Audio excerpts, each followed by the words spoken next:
guys, I'm back. Welcome back to my channel, and today I thought I'd do something a little bit different. I haven't worked with acrylic paint in a while, so I thought I have this beautiful Kmart clock just laying around the house. Let's paint it. It is too plain for my liking. So what I've decided to do is draw a picture of Mario.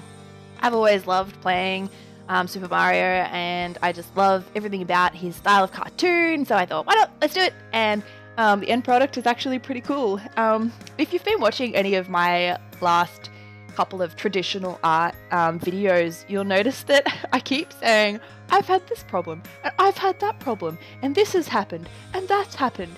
And I think, like, yes, I have been having a lot of problems with my traditional art, but I think it's because I'm trying new things, and like I'm doing a lot of things that I wouldn't usually do, and like going through a lot of different mediums, and like really getting back into art over the last 6 to 12 months. So of course you're going to come across hiccups and all that sort of thing. So bear with me as I, struggle through it all, but we'll get there. We will get there. So this piece I had a lot of fun doing because I have never painted a clock before. It did have its challenges in itself, just like from being a clock, not my actual art, whatever. So the fact that it is a clock made it a little bit difficult to move around the hands. I did think about pulling it apart, but with this particular clock, I couldn't get I couldn't pull it apart without breaking it. It's a little bit fragile.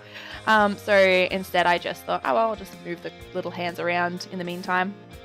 So the actual paper that I'm painting on it's just the clock, like the way that it came, and it's a glossy paper.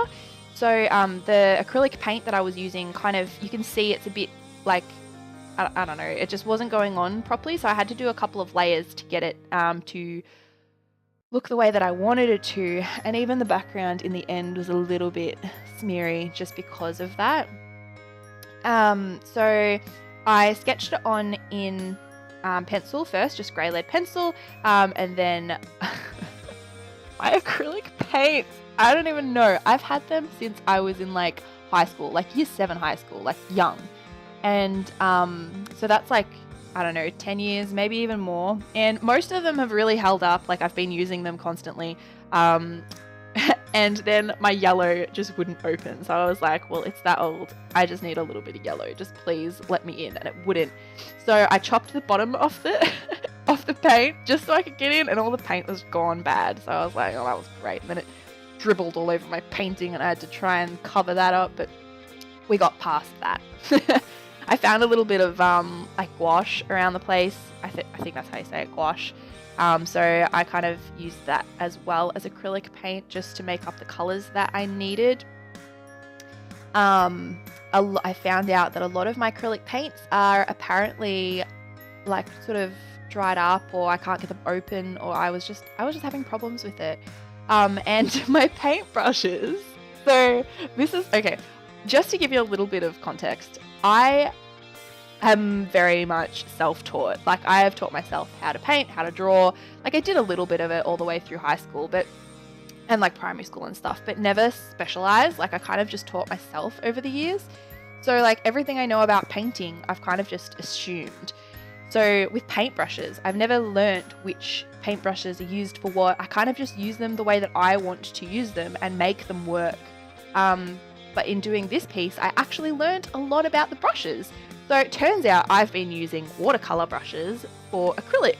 And as much as that can work sometimes, it definitely wasn't working for this piece because they were sticking, like they weren't moving around the paper the way that I wanted them to, or giving enough detail. So I have learned that I definitely need to invest in some new acrylic paint brushes and keep my watercolor ones separate so that they work well for my watercolor. Anyway, I had a lot of fun doing this, and I overcome all of the obstacles. So I guess my message to you is just never stop trying. Like, it's always fun to try and get around obstacles, especially when when they're simple ones like this. Obviously, there's always going to be bigger ones out there that you're just going to have to, put them aside and wait for another day. But, Oh, look at the eyes. Oh my goodness. Anyway, yeah, so I went in with a brush pen and just did all of the line work because I couldn't find a small enough brush to do the black lines with, and I had run out of black paint.